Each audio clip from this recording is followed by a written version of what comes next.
자, 오늘은 3시간에 걸쳐서 이렇게 설명을 드리도록 하겠습니다. 어차피 내용 부분은 어차피 제가 인터넷으로 온라인으로 올려놨으니까 내용 부분 자체는 크게 문제가 없을 거로 보이시고요.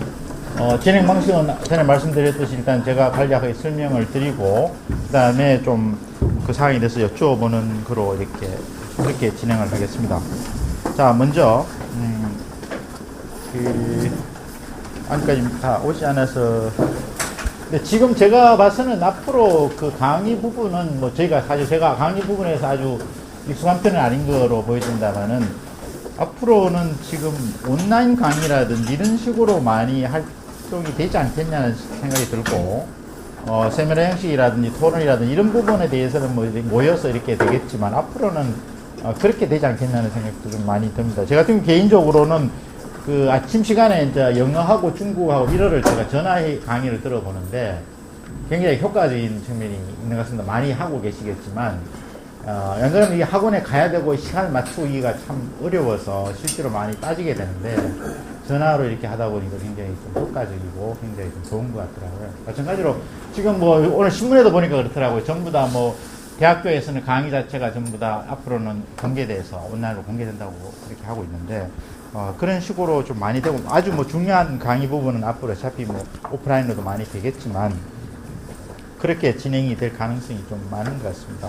그래서 먼저 양해를 구할 것은 제가 올려놓은 그 부분에 대해서 좀 정리를 좀 해주시고,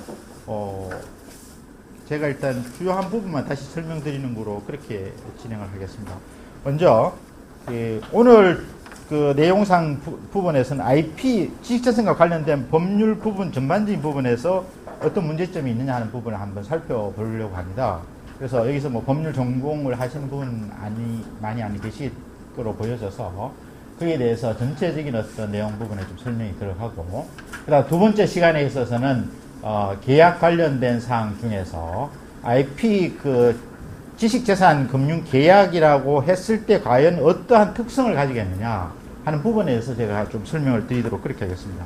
그래서 주로 크게 간단히 말씀을 드리면, 계약관계에서 말씀을 드린다 그러면은 지식재산을 담보로 해서 이렇게 만약에 운영이 되는 거라 그러면은 과연 지식재산이 어떤 거냐, 그 다음에 그에 따른 가치평가가 어떻게 이루어지겠느냐 하는 그런 부분이 좀 주된 문제가 될 수 있을 것 같고, 그 다음에 지식재산 관련 계약서 상으로 나타나는 어떤 특별한 어떤 내용상의 어떤 특별한 사항이 있을지에 대해서 한번 살펴보는 거로 하겠습니다. 그리고 나머지 전체적으로 계약서, 금융계약 관련돼서 일반적으로 주로 문제가 되는 조항에 대해서도 한번 설명을 하는 거로 하겠습니다. 실제로 계약 관련돼서 이렇게 실제로 계약 업무를 하신 분도 계시겠습니다만은, 계약을 하다 보면은 실제로 분쟁 해결 방법에서도 사실은 문제가 많이 발생될 수 있습니다. 어느 지역에서 그 분쟁 해결의 어떤 분쟁 장소를 정하냐가 사실은 또 중요한 사항이 될 수 있어서, 그다음에 비용 문제도 발생되고 하기 때문에, 그래서 그런 부분에서 좀 설명을 드리는 거로 이렇게 진행을 하겠습니다. 자, 그러면 먼저 IP 지식재산 법률과 관련돼서 여러 가지 현행법상으로 어떠한 문제점이 법상으로 IP 지식재산 금융이 활성화되는 데서 어떤 제한 요소가 있는지에 대해서 한번 먼저 살펴보는 시간을 가지도록 하겠습니다. IP 관련된 법률에 대해서는 전에 이 시간 부분에서 자세히 설명이 된 것으로 알고 있어서 이 부분에 대해서는 간단히 생략을 하도록 하고요. 그러면 사실 IP 법률 관련돼서 지식재산을 활성화시키는 부분에 있어서 어느 정도의 법률적인, 법제도적인 측면에서 문제점이 있겠느냐 하는 부분에서는 사실은 여러 가지 좀 고려할 요소가 많습니다. 실제로 이 부분에 대해서 전체적으로 지금 창조경제라든지 지식재산 금융이라고 해가지고 좀 더 이렇게 활성화를 하고 법제도적인 문제점을 검토를 하는 부분에서는 사실은 좀 미흡한 점이 있습니다. 무슨 말인가 하면은 각 정부 부처에서 각 소관 업무가 있다 보니까 각자 업무를 하고 있긴 했습니다만 서로 조정 통합하는 부분이 미흡하다 보니까 사실상으로 좀 문제가 없잖아 있는 거로 보여집니다. 그래서 일단은 여기에서 보시는 것처럼 IP 법률 자체가 지식재산 부분에서 금융이 활성화되기 위해서는 전체적인 어떤 장애가 되는 법률이 재정비될 필요가 있는데, 이 부분에서 이 현행 뭐 법무부라든지 뭐 아니면 금융위원회라든지 아니면 무슨 뭐 미래부라든지 그다음에 지금 그 통합 기능을 갖고 있는 국가지식재산위원회가 있긴 하지만 통합적인 기능이 굉장히 미흡한 부분이 있습니다. 그래서 태스크포스를 이루든지 아니면 좀 더 현 제도에서 그 통합을 조정할 수 있는 실제로는 그 법상으로 국가지식재산기본법에서 국가지식재산위원회가 되도록 있는데 그 합의체로 구성이 되다 보니까 상당히 미흡한 부분이 있습니다. 그래서 그 부분에 대한 어떤 정비가 사실상 필요한데 그 부분에서 관련돼서 이제 정리를 해 보면은 크게 몇 가지를 좀 한번 대표적인 걸 한번 보도록 하죠. 저는 말씀 반복되는 감이 없잖아 있습니다만은 IP 금융을 하게 되고 담보권자를 담보를 하게 되면 담보권자의 어떤 권리가 어느 정도 보장이 돼야 되는데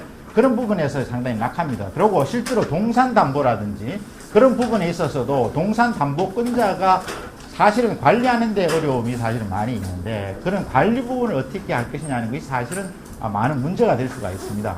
그래서 여기서 말씀드린 것처럼 특허권 같은 경우는 특허를 대납해서 특허권을 유지될 수 있도록 하는데 특허권을 납부가 안 되면 갱신이 될 수 없는 거, 유지가 되지 알 수가 있죠. 그 다음에 상표권도 마찬가지로 10년마다 갱신을 해줘야 되는데 갱신이 안 되게 되면 문제가 발생됐습니다. 근데 예를 들어서 뭐 실제로 그 담보권 설정자가 뭐 자력이 없고 아니면 신경을 못 써서 그게 뭐 부도 직정이라면은 담보권자가 일을 해야 되는데 그런 부분에서 약하도록 되어 있기 때문에 이런 부분이 제도적인 보완이 좀 필요한 입장입니다. 그래서 그런 측면에서 사실은 지금 뭐 지식재산 금융이라든지 하는데 그런 제도적인 측면이 조금 더 검토가 되고 그런 종합적으로 어떤 하는 그 부분이 좀 보완이 돼야 되는데 그런 면에서 상당히 약한 점이 있습니다. 그리고 IP 같은 경우는 공동 소유 같은 경우에 공유라고 되어 있을 때 특허권은 마찬가지입니다. 공유일 때 지분 처분 시에는 다른 공유자의 동의가 필요하도록 되어 있는 특징이 있습니다. 그래서 왜 그런가 하면은 이 자체가 원래는 공유인 경우는 지분 처분에 있어 다른 공유자의 동의가 불필요하죠. 근데 공유인 경우에도 불구하고 지분 처분 시에는 다른 공유자의 동의를 필요하다는 것은 마치 합의처럼 되어 있습니다. 근데 사실은 이것이 오히려 그렇게 됨으로써 예를 들어서 정부 R&D 같은 경우에 있어서는 오히려 정부의 동의를 받게 되다 보니까 오히려 IP 활성화에 제한되는 그런 측면도 없잖아 있게 됩니다. 그래서 특허청에서 그런 부분에 대해서 현재 검토를 하고 있는데 다른 나라에서도 이런 처음에는 초기에는 제한이 동의를 했다가 지금은 사실 제한되어 있는 그런 측면이 있습니다. 그리고 IP 출원권자 관련돼서 부분에서도 보면 법인 아닌 단체인 경우에도 IP 권리를 취득할 수 있냐는 부분에 보면 실제로 현재 특허청에서 운영은 개인하고 법인만 하도록 되어 있고 단체는 IP 권리 취득을 할 수 있는 근거가 없습니다. 근데 여기 논란이 있습니다만 부동산 같은 경우를 보면 부동산 등기령 등록번호를 구청에서 받아서 소유자로서 등재가 가능합니다. 근데 예를 들어서 지금 현재 논란이 좀 되면 교회 같은 경우는 지금 명신탁을 통해서 목사님을 통해서 하긴 하는데 그 목사가 이제 바뀐다든지 이렇게 될 수에 사실은 분쟁이 될 수 있고 실제 그런 사례도 있게 됩니다. 그래서 이 부분에 대해서 그 법인 아닌 단체도 IP 권리를 취득이 가능하도록 할 필요가 있지 않느냐는 그런 주장이 있는 반면에 또 뭐 단체에 대해서 굳이 그렇게 할 필요가 있겠느냐 뭐 이런 논란이 있기는 있는 건 사실입니다만은 만약에 법인 아닌 단체에도 IP 권리를 취득할 수 있는 권한을 주도록 하는 그런 제도가 부동산처럼 이렇게 할 필요가 있든지 아니면 그 제도가 불필요하다고 하면은 그런 단체가 없으면은 명의신탁이라든지 그런 방법으로도 제대로 이렇게 부동산의 명의신탁이 금지가 되어 있습니다만 다른 신탁은 지금 이제 가능한 것으로 해석이 되고 있으니까 그런 경우에 그럼 과연 명의신탁을 한다면 어떤 절차로 할 수 있고 하는 그런 부분에 조금 더 구체적인 절차 규정이 필요하다고 생각되어집니다. 그래서 이런 측면에서 좀 더 그 제도적인 뒷받침이 이루어져야 된다고 보여지고요.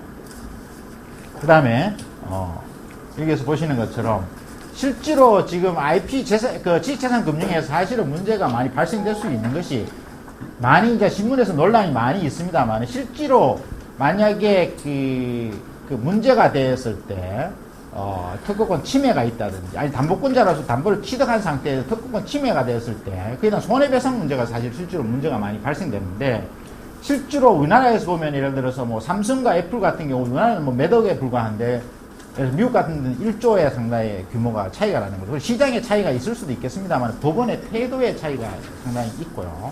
그래서 일단 가장 큰 문제가 손해배상 금액이 상당히 미흡하다는 게 가장 근본적인 문제가 될 수 있습니다. 그래서 지식재산 금융을 해서 담보권자가 만약에 나중에 침해권자에 대해서 담보 제공자를 대신해서 소송 손해배상을 청구했을 때도 그게 제대로 보상이 돼야 되는데 이런 부분에서 미흡하다 보니까 사실상으로 문제가 실제로 되고 있습니다. 그래서 가치평가 부분에서도 어떤 사람은 제 같은 경우는 예를 들어서 가치평가가 정책금융에서 절대로 필요한 것이 아니냐 이렇게 말씀을 드렸습니다만은 실질적으로는 가치평가 공적으로는 뭐 소송에서 뭐 실제로 판단되는 내용이 아니냐 그에 따라서 의미가 있는 것이다. 그러니까 가치평가 기법에서 법원에서 세팅하는 가치 기법 자체가 가장 중요한 것이 아니냐 이렇게 해석하는 경우도 있습니다만 결국은 그 부분에서는 오해가 있을 수 있는 것이 가치평가를 사용하는 사람의 용도가 어떠냐에 따라서 엄청나게 차이가 있죠. 그래서 A 회사는 그것이 뭐 100만 원밖에 없지만 어떤 사람 B 회사는 100억의 어떤 가치가 있을 것이고 그 다음에 관치금융 정책금융 입장에서는 일단 면책 기준으로 하기 때문에 상당히 보수적으로 뭐 약간 할 수도 있을 거고 조금 더 확대할 수 있겠습니다만은 적어도 정책 금융을 일으킬 수 있는 어떤 합리적 근거를 제시한다는 의미에서의 가치평가가 이루어질 필요가 있는 것이죠. 그래서 그런 문제 때문에 여러 가지 그런 좀 문제가 있습니다만 어쨌거나 가장 근본적으로 지금 지식재산 금융 관련된 부분에 있어서 가장 문제가 되는 것은 우리나라에서 손해배상 제도에 있어서 손해배상 금액이 제대로 미흡하다는 측면이 있습니다. 미국은 방금 뭐 앞으로 설명을 좀 드리겠습니다. 여러분 논란이 많이 되고 있는 징벌적 손해배상, 퓨니티브 데미지에 대한 것이 사실은 굉장한 이슈가 돼서 또 여기는 또 오해와 편견이 있습니다. 예를 들어서 대표적인 경우는 징벌적 손해배상에 대해서 여러분이 잘 아시는지는 모르겠습니다만 미국 같은 데는 예를 들어서 뭐 어떤 데는 실손해액의 100배가 됩니다. 징벌적 손해배상대를 잘못하고 있는 것은 징벌적 손해배상대 이렇습니다. 옛날에 이게 영국에서 처음에 영국의 그 군정의 영국의 어떤 출판업자가 영국 어떤 정치에 대해서 비판을 하자니까 갑자기 압수수색을 들어서 막 이렇게 그렇게 하게 된 것이죠. 그러니까 정부에서 어떤 그런 어떤 뭐 이렇게 탄압이랄까 인권 문제가 발생돼서 거기서 그걸 견제하기 위해서 징벌적 손해배상제도가 발생이 되었는데 그 당시에 예를 들어서 뭐 실손해액을 한 뭐 100프랑으로 했으면은 징벌적 손해배상을 뭐 한 1000프랑 정도 이렇게 한 겁니다. 그래서 징벌적 손해배상이란 실손해 금액 플러스 징벌적 손해배상을 따로 금액이 있는 거죠. 근데 그게 보면 굉장히 그 차이가 있을 수가 있습니다. 무슨 말인가 하면 징벌적 손해배상 제도라는 개념을 어떻게 보느냐에 따라서 달라질 수가 있는데 징벌적 손해배상 제도라는 것은 모든 경우에 다 적용되는 게 아닙니다. 경과실 때는 적용되지 않습니다. 그 중과실이고 그 다음에 고의성이 있는 굉장히 악의적인 경우에 적용이 되는 거고 그래서 그런 제한 요건이 있고 그 다음에 그 범위도 원래는 미국 같은 데는 이제 그 배심원들이 평결을 하도록 돼 있죠. 그러다 보니까 어떨 때는 뭐 10배도 되고 뭐 100배도 되고 이런 문제가 발생이 됩니다만은 실제로 판사가 그것을 제재를 할 수가 있습니다. 배심원의 평결 부분에 대해서 판사가 법리적으로 조정을 할 수가 있습니다. 그래서 미국 연방법원에서는 챔벌 케이스에 보면 100배가 넘는 징벌적 손해배상금은 위헌이다고 보고 있고 4배 정도 이하면 괜찮겠다고 해서 실제로 3배 정도가 일반적으로 확립되는 칙입니다.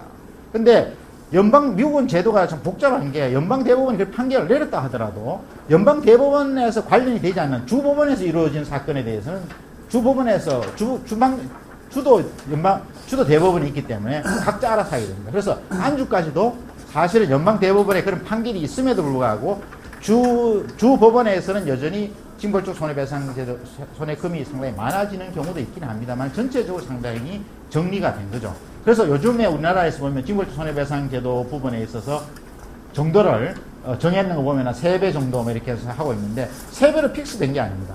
3배까지 할 수 있고 그건 판사가 하든지 아니면 어떤 기준에 따라서 악의 정도가 높아지면 더 3배까지 가까이 될 수 있고 아니면 1배가 될 수도 있고 0.5배가 될 수도 있고 이렇게 되는 건데 그것이 제도 운영상에 문제가 있다 보니까 잘못 이해되는 부분이 있습니다. 그 다음에 징벌적 손해배상이 하면은 완전히 망한다 했는데 그거하고는 차원이 다른 얘기입니다. 무슨 말인가 하면은 징벌적 손해배상제는 법 체계적으로 봐서는 굉장히 어떻게 보면 참 정치하고 발달됐다고 볼 수 있죠. 그러니까 민사 영역과 형사 영역이 있는데 민사 영역 중에서도 우리는 어떤 사람 일부러 때려서 만약 100만 원어치 치료비가 나왔을 때나 뭐 실수로 이렇게 부딪혀서 100만 원씩 나왔을 때 똑같이 100만 원을 지급하도록 되어 있죠. 그러나 실제로 의도적으로 때렸을 때는 그만큼의 더 배상을 하겠다는 취지, 그 피해자 구제를 위해서 더 하겠다는 취지니까 사실은 법리적으로는 굉장히 의미가 있는 제도입니다. 근데 그것이 잘못 이해가 돼서 그러니까. 그리고 결국은 어떤 제재하는 부분이 형사 능력에 들어가면 뭐 구금이라든지 여러 가지 뭐 벌금도 있습니다만 그것이 정부 재정으로 들어가게 되고 정부 재정으로 들어가면 다시 일반적으로 그 정부 기금에 들어가서 일반적으로 평등하게 나누어지는 그런 문제가 있기 때문에 실제로 그 피해를 입은 사람들에 대한 배상 부분에서 약합니다. 근데 징벌적 손해배상제라는 것은 그 피해를 입은 당사자한테 주기 때문에 당사자가 오히려 그 혜택을 보게 되는 거죠. 다만, 그럼 당사자가 너무 부당이득을 취하지 않느냐, 뭐 법리로 그렇게 얘기하는 분도 계시지만, 어느 정도 그 사람이 가장 피해이기 때문에 실제로 실손해배상금이 부족할 수 있기 때문에 더 배상을 하는 것은 의미가 있다고 볼 수 있습니다. 그래서 이것이 지식재산금융에다 똑같이 적용될 수 있는 게 특허권의 침해 부분에 있어서도 고의적으로 한 데에서는 어느 정도 징벌적 손해배상을 할 필요가 있는 거죠. 다만, 그것이 예를 들어서 엄청나게 커서 예를 들어서 뭐 실질 손해배상은 10,000불인데 뭐 1,000,000불, 1,000,000불까지 실제로 될 수도 있습니다. 그러니까 그렇게 되는 것은 법 제도상으로 지금 막아져 있기 때문에 사실은 그렇게 염려할 필요는 없는 거죠. 그러나 이거에 대해서 지금 많은 오해가 있다 보니까 지금 이것이 전폭되고 뭐 편견도 가지게 되고 그런 문제점이 있습니다. 그래서 지금 사실은 최근에 정부에서 이것을 논의를 하고 있는 것을 알고 있고 이 부분에 대해서 어차피 제가 봐서는 법 제도적인 측면에서는 불가피한 측면이 있다고 보여집니다. 그래서 그렇게 할 수밖에 없습니다. 법원에서 지금 손해배상금 제도가 너무 약합니다. 예를 들어서 지금 자동차 사고로 해서 사람이 사망하게 되면은, 그러니까 지금 제가 뭐 드린 말씀은 그냥 편안하게 들으시면 될 것 같습니다. 제가 전체적으로 하고 그다음에 뭐 계약적으로도 설명을 하는 거로 되어 있으니까. 전체 뭐 저 구조상으로는 저 강의 자체가 전체 설명을 하고 뭐 계약 부분에서 진행이 된 것이기 때문에 그래서 지금 그 법원에서는 그래서 자동차 사고가 있었을 때 손해 사망했을 때 위자료가 한 8천만 원 정도 됩니다. 6천에서 8천만 원입니다. 뭐 어떤 사람은 그럼 많지 않느냐 이 금액에 비해서 많다고 하지만 사실상으로 많다고 볼 수가 없습니다. 그거는 우리나라가 전부도 170이 정도 되고 정말 한 달에 그 월급 급여가 한 500불, 200불, 300불 이런 수준에서 금액하고 지금하고 사실은 거의 마찬가지라고 볼 수 있습니다. 그만큼 법원이 보수적이기 때문에 뭐 좋은 면도 있습니다만 상당히 문제점이 있을 수 있는 거죠. 제가 봐서는 미국에서 더 해외는 더 많이 다시 얘기했지만 미국에서는 굉장히 조심스러운 게 차가 갑자기 서면 정말 뭐 놀랬다 그러면 뭐 휴 할 거다 이런 얘기를 하는데 휴를 하게 되면은 소송을 걸게 되면 잘못하면 아까 징벌적 손해배상 때문에 엄청나게 지금 발생될 수가 있습니다. 그래서 오히려 법치적인 측면이 징벌적 손해배상 제도로 사실은 되는 거죠. 왜냐하면 배심원이 그것이 중과실이나 악의적인 행위로 봤을 때는 그것이 퓨니티브 데미지로 넘어가니까 퓨니티브 데미지는 컨트롤할 수가 없는 거나 마찬가지고 실손해배상은 실제 손해 문제니까 그래서 증거가 있어야 되지만 이건 너무 배심원들이 보고 뭐 중과적으로 놀 때 너무 이건 정말 악의적이다 너무 잘못된 것이니까 비난을 여기 대해서는 어떤 응징을 해야 된다 이래 되면 엄청난 금액으로 실제로 나가는 거죠. 대표적인 케이스 예를 보시면 알겠지만 맥도날드에서 할머니가 그 드라이브인으로 들어가서 커피를 하고 했는데 그 허벅지에 이렇게 쏟아서 뜨거운 커피였기 때문에 그것이 이제 화상이 나서 실제로 손해금은 손해금은 한 40몇만 금액이 적었지만 처음에 징벌적 손해가 한 120만 불 정도가 나왔습니다. 그러니까 엄청난 거죠. 사실은 허벅지에 뭐 화상을 입은 정도였는데. 그래서 나중에 법원에서 다시 그걸 줄여서 한 48만 불 정도로 줄였긴 하지만, 그래도 일반적으로 생각하기에는 48만 불이면 적어도 이게 돈이 다 합쳐서 60만 불 정도 됩니다. 실손해하고 합치면. 금액이 적은 금액이 아니죠. 그래서 그 부분에서 그렇게 함으로 사실상으로 그때 맥도날드에서 그런 사건이 생겼는데, 그 다음 옆에는 버거킹이라든 이런 모든 점포들이 온도를 다 낮추고 그런 경고문도 들어가고 그렇게 할 수밖에 없고, 실제로 또 맥도날드에서는 그런 사고가 정전에도 발생이 돼 있기 때문에 중대한 과실로 악이라고 판단을 했던 거고요. 배심원은 그에 대해서 편성해서 너무 많이 때려서 너무 지나치게 근데 120만 보니까 한 12억 정도니까 허벅지에 부상이 약간 커피로 약간 다친 거로 운전하면서 자기가 좀 잘못 부위하시는 사람도 있을 텐데 그럼에도 12억 타다면 그에도 문제점이 많이 발생된 것 같습니다. 그래서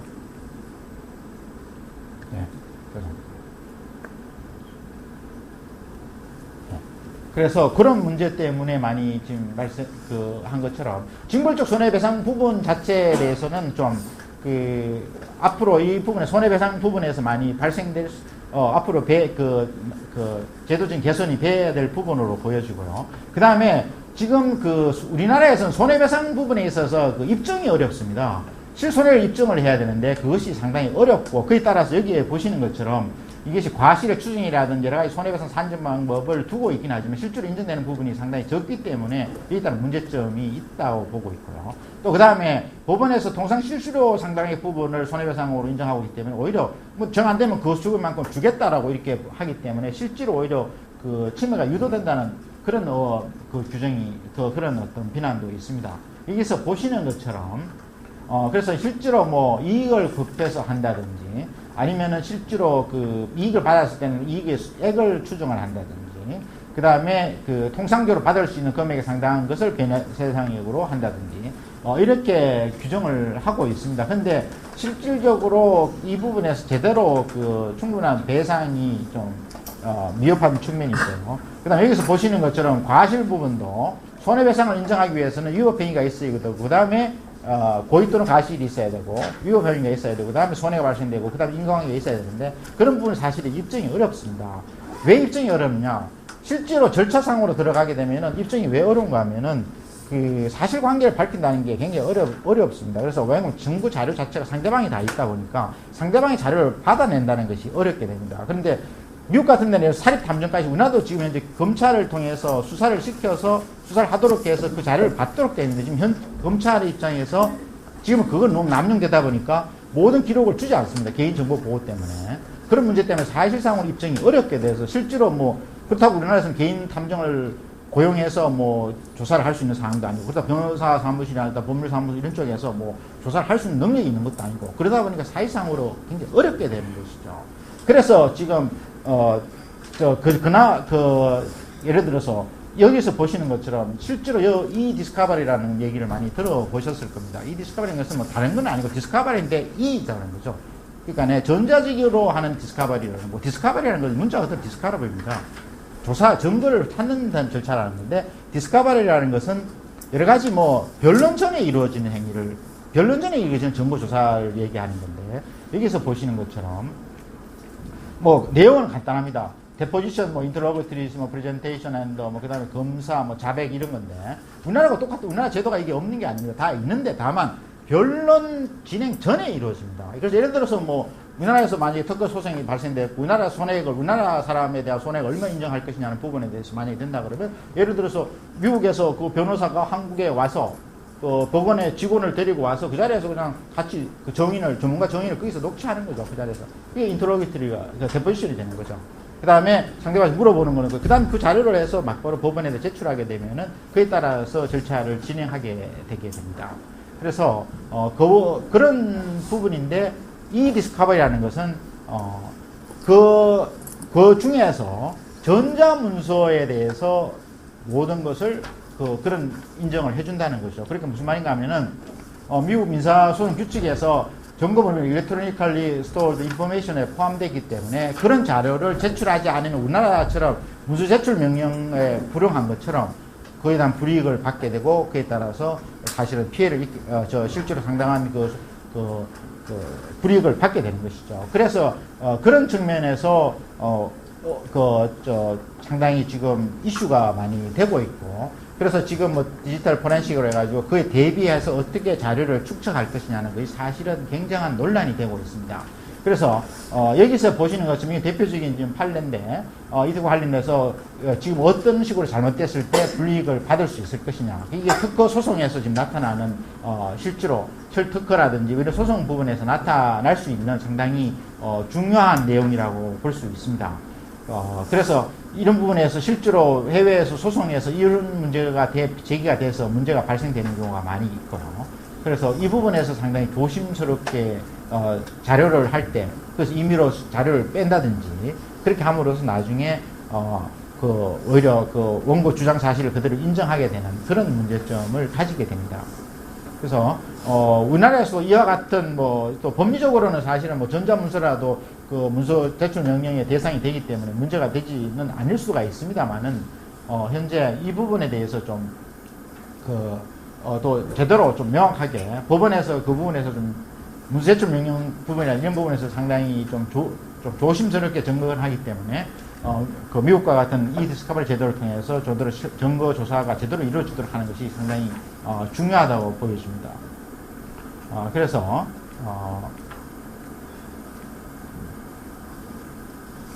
그래서 지금 여기에서 보시는 것처럼 우리나라에서 지금 현재 가장 주로 문제가 되는 부분이 지금 이래서 손해배상액의 입증 문제라든지 이런 것이 사실은 이것이 제대로 된다고 했을 때 담보권자로서도 사실은 굉장히 유리하게 될 수가 있죠. 그 다음에 특허 침해에 대해서도 방어를 하거나 아니면 적극적으로 주장함에 있어서도 이 디스커버리라는 제도 도입이 사실은 필요하다고 보여집니다. 그리고 최근에 지식재산 그 전문 변호사, 그러니까 특허 변호사 쪽에서 이번에 뭐 지재위 쪽에서 해서 지금 이 법안이 지금 계류 중이긴 합니다만은 이 부분은 사실은 전에 말씀하신 것처럼 뭐 변리사하고 우리나라 제도가 변리사하고 변호사가 나눠져 있다 보니까 그에 따라서 변호사는 그 지식이 좀 미흡하고 변리사는 또 그런 지식재산에서는 전문성을 가질 수 있지만 그 법률에서는 약하고 하다 보니까 어떻게 통합되는 형식으로 할 수 없겠느냐.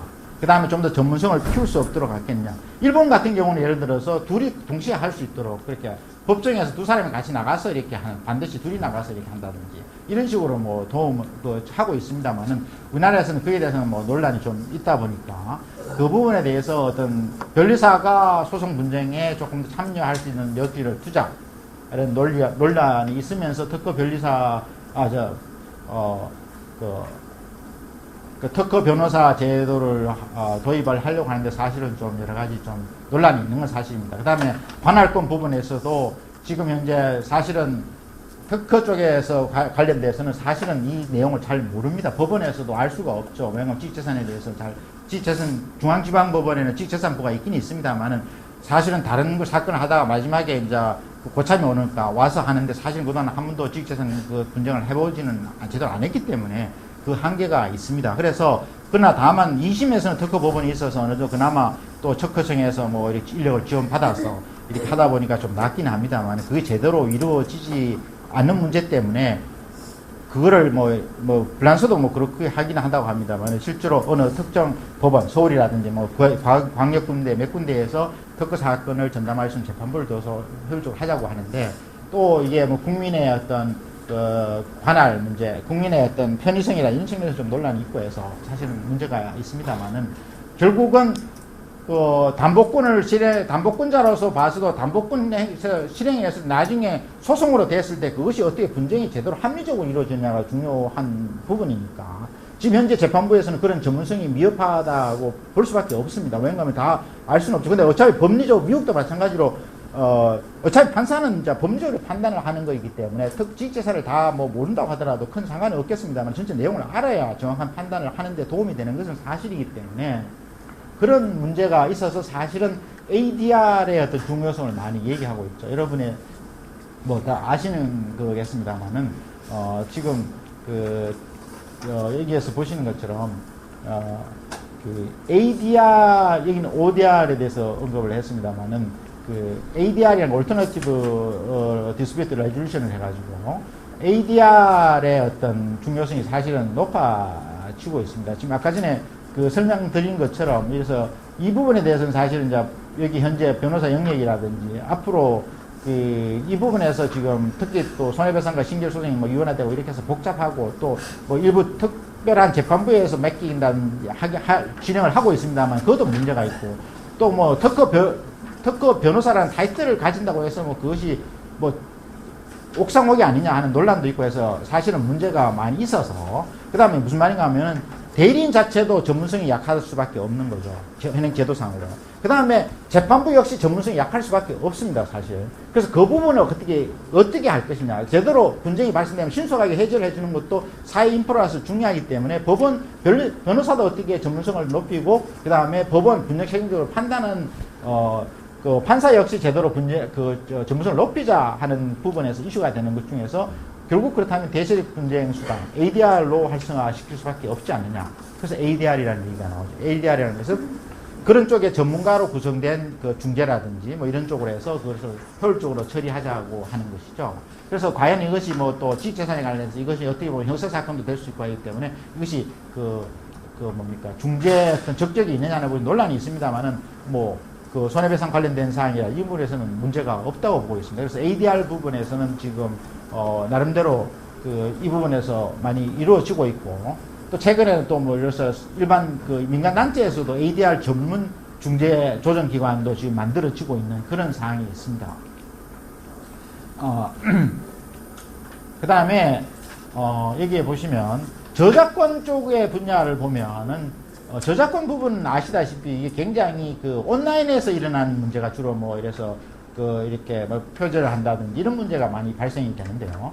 그 저작권 부분에서 그 다음에 그 많이 발생이 됩니다. 그 다음에 실제로는 저작권의 경우 침해인 경우는 손해배상이 사실은 굉장히 어렵습니다. 입증이. 예를 들어서 뭐 어느 정도를 표절했기 때문에 전체적으로 뭐 매출에 미치는 영향이 얼마라는 이런 계산을 하기가 사실은 굉장히 어렵습니다. 그리고 하더라도 실제로 금액이 굉장히 미미하고 그렇기 때문에 사실은 법정 최근에 FTA가 되면서 한미 FTA가 되면서 법정 손해금 제도를 뒀습니다. 100만 원까지 잘 입증이 안 되더라도 법원에서 판단해서 100만 원까지는 인정을 해주도록 돼 있고 그 다음에 악의적 그 경우에는 5천만 원까지 해서 이렇게 할 수 있도록 해줬습니다만은 그래서 이것이 굉장히 사건이 많습니다. 사건이 많고 실제로 검찰에서도 이 사건이 굉장히 많아서 사실 골치 아픈 그런 문제가 있습니다. 그래서 지금 이 분쟁 해결도 지금 모든 것이 오프라인으로 지금 이루어지고 있는데 앞으로는 이것이 온라인으로 상으로도 이것이 그 분쟁 해결이 될 수 있는 그런 식으로 좀 앞으로도 변화가 있어야 될 것으로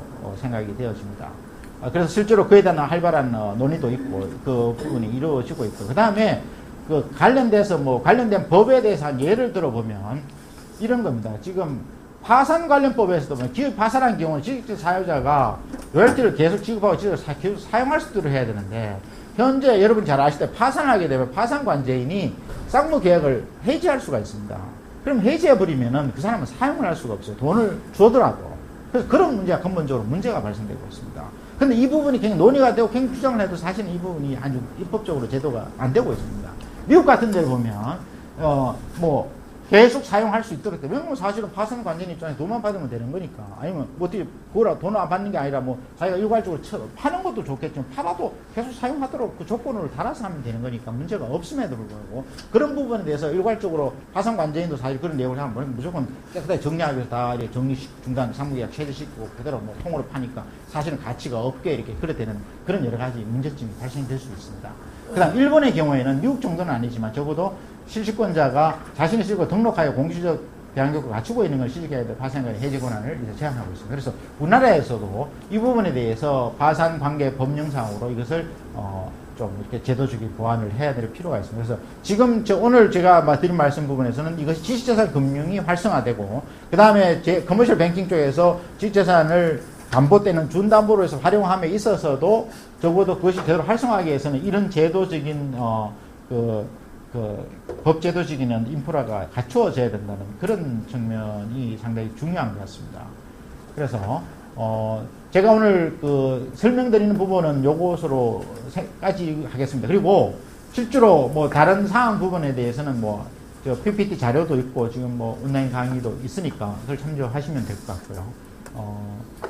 그럼 요거는 첫 시간째는 요거를 마치고 간단하게 그러면 요 부분에 대해서 한번 서로 이렇게 토론하는 그런 시간을 갖도록 하겠습니다.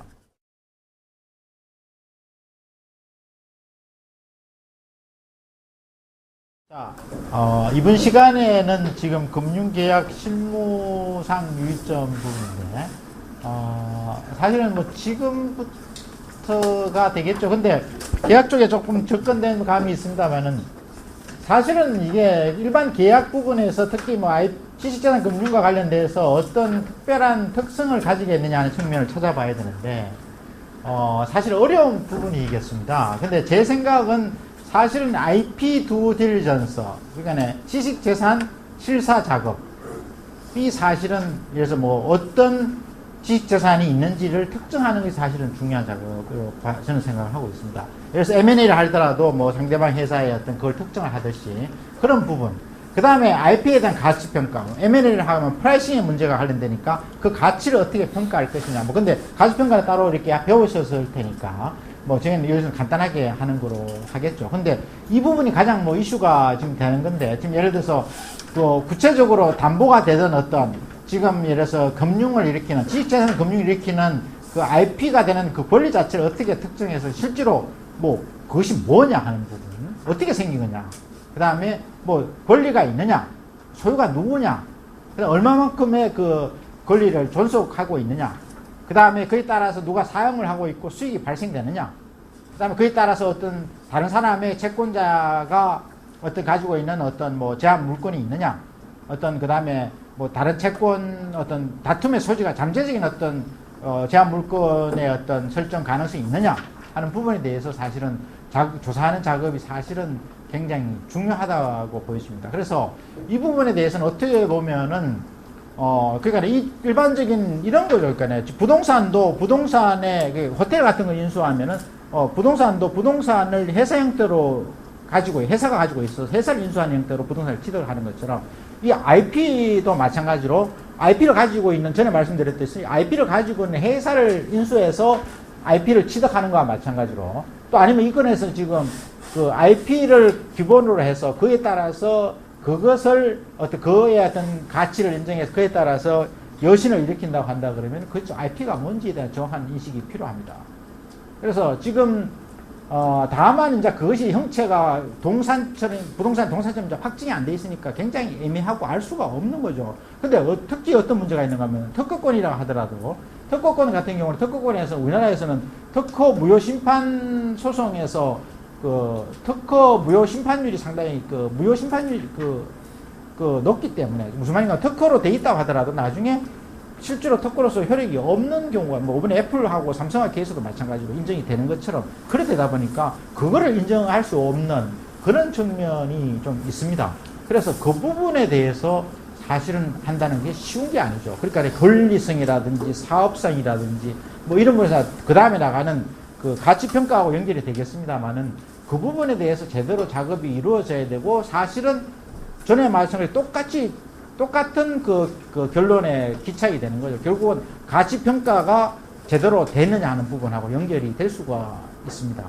그래서 만약에 그 작업을 할 때는 지금은 제가 봐서는 은행이나 이런 쪽에서 굉장히 컴플라이언스가 발달이 됐고 예를 들어서 뭐 시티은행 같은 경우 제가 몇백 명 되는 변호사가 있는 것으로 알고 있습니다. 그래서 마찬가지로 우리나라도 곧 조만간 지금 뭐 은행에서도 큰 데는 많이 하고 계신 것처럼 거의 뭐 로펌처럼 뭐 구성이 돼 있으니까 앞으로는 그게 인하우스가 되든 뭐 그 사실 아웃사이더가 되든 아웃사이더인 로펌이 되든 뭐 그거는 제가 봐서는 큰 문제가 아닐 거로 봤는데 결국은 이 부분에 대해서 결국은 이런 식으로 작업이 이루어지고 그 다음에 IP2D가 그러니까 그 DD라는 게 두딜리전스를 그러니까 성실하게 최선을 다해서 찾아본다는 거죠. 어떤 실체가 뭔지, 얼굴 어떻게 생겼고, 뭐 IP에 뭐 몸은 어떻게 생겼고, 뭐 형상은 어떤 건지, 뭐 장래가 얼마큼 이 사람이 오래 살 건지, 뭐 예를 들어서 이런 걸 다 보는 작업이라고 할 수 있는 거 아닙니까? 그래서 그 부분에서는 법리적으로 이걸 작업을 들어가고 그때는 뭐 변리사라든지 변호사라든지 이쪽에서 주축이 될 거고 그 다음에 뭐 컨설팅을 하는 사람이라든지 뭐 사업부서 쪽에서 이렇게 판단을 하게 되겠죠.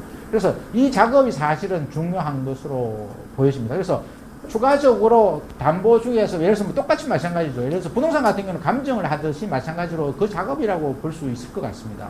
그것을 만약에 내부적으로 할 것이냐 아니면 밖에서 용역을 줘서 할 것이냐 뭐 차이는 있겠습니다. 어떤 형태든 간에 이 작업을 정확하게 파악한다는 것이 사실은 굉장히 중요하게 되겠죠. 그래서 뭐 실제로 M&A 할 때 DD 하듯이 뭐 요청을 해가지고 데이터룸에다가 뭐 자료도 받을 거 하고 실제로 가서 면접 인터뷰도 하고 실제로 자료도 보고 뭐 그 다음에 다른 뭐 그 관계에 있는 사람들한테도 통화도 얘기해보고 뭐 이런 식으로 해서 그 다음에 그 당시에 뭐 변호사라든지 변리사라든지 뭐 아니면 사업가라든지 그 분야의 전문 기술자라든지 이런 식으로 해서 나름대로 그러니까 IPDD 리포트를 만들 수밖에 없는 거 아니냐 그런 생각을 하게 됩니다. 그래서 여기에서는 뭐 하나 그냥 나와 있는 샘플을 그냥 말씀 보여드리는데 결국은 뭐 제가 봐서는 똑같은 거죠. 결국은 여기에서 예를 들면 지금 그러니까 가장 대표적인 경우가 뭐 이래서 지금 뭡니까 패턴트가 되겠죠. 특허 관련되어 있으면 예를 들어서 지금 보시는 것처럼 이게 뭐 패턴트의 어떤 등록증이 있느냐 하는 부분을 봐야 될 거고 그 다음에 이것이 제대로 유지 관리가 되고 있느냐 하는 부분도 사실은 중요할 겁니다. 그 다음에 이것이 뭐 다른데 뭐 예를 들어서 그 다음에 이것이 가지고 있거나 뭐 어사인 되느냐 하는 측면도 따져봐야 될 거고요. 그 다음에 뭐 제대로 작동이 되느냐 하는 부분하고 그 다음에 여기서 한번 보시면 이 부분이 사실은 뭐 그런 부분에서 이렇게 체크박스를 해서 이렇게 다 요청할 이런 식으로 지금 실제로 이거는 작업을 하고 있는 거죠. 그 작업이 그 내부에서 인력을 투입하든 아니면 외부 인력을 투입하든 그 작업이 이루어져야 되겠죠. 그래서 여기서 보시는 것처럼 그 다음에 예를 들어서 뭐 구체적으로 실제로 그 어떤 기술 개발이 어떤 앞으로 장차 특허로 될 수 있는 뭐 기술 개발 요건이 있냐 이런 것도 그래서 뭐 그걸 감안을 해야 되겠죠. 그래서 그것까지도 담보물에 넣을 것이냐 아니면은 뭐 잠재적으로 어떤 뭐 도움이 되는 어떤 근거 자료로 볼 것이냐는 부분도 사실은 따져봐야 되겠죠. 그래서 리스트 상의 담보의 목적에서 들어갈 것이냐는 부분도 사실은 중요할 수가 있습니다. 그 다음에 뭐 가장 중요한 것이 뭐냐 하는 부분도 봐야 될 거고요. 그 다음에 여기에 관련돼서 뭐 예를 들어서 뭐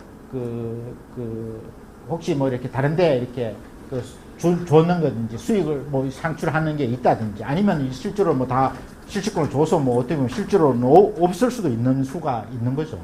그래서 그런 부분에 대해서 정리를 할 필요가 있고 그 다음에 또 여기서 보시는 것처럼 그 어떤 validity of its patent 그러니까 특허 자체가 유효한지 여부에 대해서 사실은 판단을 해야 되는데 기본적으로는 특허 권리증이 등록증이 있으면 또 특허가 유효하다고 볼 수 있겠지만 제가 말씀드렸듯이 특허 무효율이 상당히 높거든요. 근데 특허 무효율이 높다는 것은 모든 특허가 우리 한 28% 40% 된다고 그러는데 모든 특허 40%가 무효가 된다는 것은 아니고 특허 무효 심판 소송을 해서 다툼이 발생되는 사안에서 특허 무효 심판이 되는 것이 상당히 그 정도로 높다는 거죠. 그러니까 실제로 모든 뭐 특허가 다 40% 이렇게 가까이 되는 것은 아니고 실제로 분쟁이 돼서 실제로 변호사가 선임되고 뭐 이렇게 정식으로 붙은 사안에서 그 특허 심판에다가 뭐 특허 무효를 확인을 구하는 입장에서 나오는 것이 그만큼 높다는 거니까 사실은 이 부분도 사실은 중요한 거죠. 빌리티 오브 더 패턴트가 있느냐는 부분도 따져볼 수밖에 없습니다. 그 다음에 관련돼서 혹시 잠재적으로 뭐 특허 분쟁 관련돼서 뭐 이렇게 있었느냐 하는 부분도 사실은 봐야 되는 거고요. 그 다음에 여러 가지 여기 돼 있는 거죠. Possible license or the status of patents of each patent application. 그러니까 가능한 앞으로 어떻게 할 건지 이런 부분에 대한 자료도 충분히 정리가 돼야 되겠죠. 그 다음에 또 뭐 다른 기초 각종 뭐 어그리먼트도 봐야 될 겁니다. 그 다음에 뭐 예를 들어서 지금 이게 기간이 연장이 되는 제대로 되고 있느냐 관리되고 있느냐 이런 부분도 봐야 될 거고 뭐 똑같이 마찬가지입니다. 그러다면 이게 뭐 사실 상표권이죠. 특허 관련돼서 하나 있고 상표권도 동일하게 진행이 될 겁니다. 동일하게 진행이 되고 그 다음에 또 하나 하는 것은 뭐 예를 들어서 뭐 영업 비밀은 되겠죠. 아니면 이거 저작권이죠. 카피라이터 머티리얼 저작권에 대해서도 한번 똑같이 이렇게 봐야 될 겁니다. 그리고 그랬고 그 다음에 트레이드 시크릿 영업 비밀에 관한 사항도 마찬가지로 똑같이 이 체크를 하게 되는 거죠. 실제로 체크가 이루어져야 되고요. 그 다음에 모든 가능한 뭐 잠재적인 어떤 소송 가능성이라든지 뭐 이런 부분에 대해서 전체적으로 점검을 해서 그래서 판단을 하게 되는 건데 사실은 이 작업이 어떻게 보면은 뭐 부동산 같은 걸 감정을 해서 지금 현재 감정인이 감정 의견서를 내거나 아니면 권한 회사에서 이러이러한 부분에서 부동산에 이러한 권리가 있고 우리나라도 등기가 됐다고 100% 인정되는 게 아니잖아요. 이건 공신력 인정이 안 되기 때문에 그래서 미국처럼 타이틀 컴퍼니가 있어서 타이틀하면서 이 부분은 자기들 책임지겠다. 이 부분에서 문제가 있으면 우리가 뭐 보험금을 지급하겠다 이렇게 되는 것처럼 뭐 우리나라에서는 이쪽에서는 그런 제도는 타이틀 컴퍼니가 있는 것은 아니기 때문에 예를 들어서 뭐 아니면은 뭐 하면서 감정을 하길 수 있겠죠. 그래서 뭐 변리사를 통해서라든지 아니면 그쪽에서 뭐 컨설팅 펌에서 해가지고 그에 따라서 아니면 가치평가를 하는 건데 가치평가 자체는 어려움이 있겠죠. 그러나 어느 정도 이 정도에서 뭐 권리성이 있다든지 이런 거에 대해서는 받아 나가야 되니까 그럼 어떻게 받을 것이냐 그 비용 부분을 그러면 내부적으로 판단할 것이냐 아니 일부분에 대해서는 외부 용역을 줄 것이냐 용역을 주고 그에 따라서 어떤 책임을 부과할 것이냐 그게 문제가 됐으면 뭐 어떻게 할 것이냐 그런 부분에서 사실은 조직적으로 관리가 되는 부분인데 궁극적으로는 여신 행위를 일으키는 은행 쪽에서 이 부분에 총괄해서 어느 정도 계획을 잡아서 일부는 자기 스스로 하고 일부는 나머지 부분에서는 아웃소싱을 주고 그 다음에 책임 문제나 비용이 발생되는 만큼의 그에 따라서 나중에 그에 대해 책임을 묻는 부분이 그 안전장치를 뭐 보험으로서 할 것이냐 보험 정서를 받아서 할 것이냐 아니면 그 회사의 뭐 자력을 보고 손해배상을 뭐 아니면 계약서를 하면서 그 서비스 어그리먼트를 작성하면서 서비스 어그리먼트 상에 얼마만큼의 어떤 책임을 어떠한 문제가 발생됐을 때는 어떤 책임을 지겠다라는 그런 부분을 두고 그쪽은 또 인데니피케이션을 뭐 다른 어떤 자기들의 어떤 면책 조항도 두겠죠. 뭐 손해배상 인데니피케이션도 두고 자기 면책 조항이니까 그에 따라서 조정을 할 수밖에 없는 건데 궁극적으로는 이 기능이 제가 봐서는 앞으로 특히 은행 쪽 정도의 기관이 된다 그러면 모르겠어요. 상당 부분이 주도적으로 할 수밖에 없는 거죠. 그 조직 내에서 다 할 수는 없겠지만 그 다음에 뭐 그래서 전체 내용을 알 수밖에 없고 이 부분에서 DD 작업이 제대로 이루어져야 사실은 어떤 지식재산을 근거로 해서 그거에 따라서 담보를 익히고 아니면 준담보를 성격을 하느냐가 나오기 때문에 사실은 굉장히 중요한 역할을 할 수 있다고 보는 거죠. 그래서 이 부분에 사실은 중요하다고 저는 생각이 되었습니다.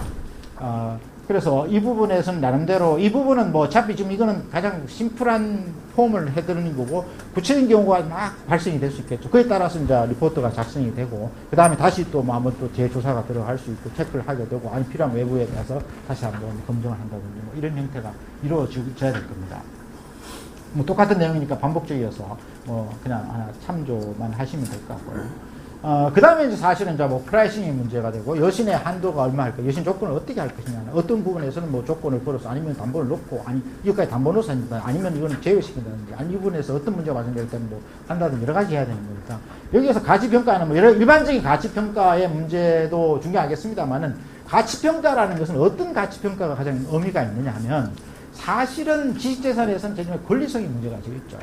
특허 같은 게 아까 말했던 무심판이 돼버리면 의미가 없는 거니까. 무효심판, 특허 등록증은 있지만, 그게 사실은 종이조가 애플에서도 실제로 특허 등록증을 받았지만 안 된 경우가, 의미가 없는 경우가 있잖아요. 마찬가지로 그 부분에서 사실은 굉장히 조심스러운 부분이 있는 거죠. 그래서 이 부분에서는 사실은 가장 뭐 전문 쪽이 변리 업무를 하는 쪽이겠지만, 그쪽에서 뭐 그거에 대해서 책임을 질 수 있겠느냐. 뭐, 그건 뭐 나중에 전문 손해배상 책임 문제가 발생될 수 있겠죠. 뭐 사실은 했는데, 그게 실제 특허가 무효였다. 근데 그걸 뭐 어떻게 책임을 하고, 뭐 요 서비스 계약을 어떻게 해가지고 그에 따라서 어떤 책임을 부과할 것이냐는 부분이 사실 문제가 있을 거고요. 그 나머지 이 부분에 대해서는 기술성이라든지 시장성이라든지 사업성, 보건성 부분은 좀 더 상당히 애매하고 그 변칙성이, 가변성이 좀 더 높아야 되는 구역이죠. 그래서 그렇다면은 이 분석을 통해서 그럼 가치평가를 어떻게 할 것이냐. 뭐 뻔한 얘기 아닙니까? 뭐 수익, 시장, 비용. 자, 라이센싱을 일으키면 한 달에 얼마의 라이센싱 피로 로열티를 얼마 받으니까 그것이 뭐 몇 년까지는 지속되고 하니까 곱하기 하면은 얼마가 될 것이다. 이게 수익 접근법이죠.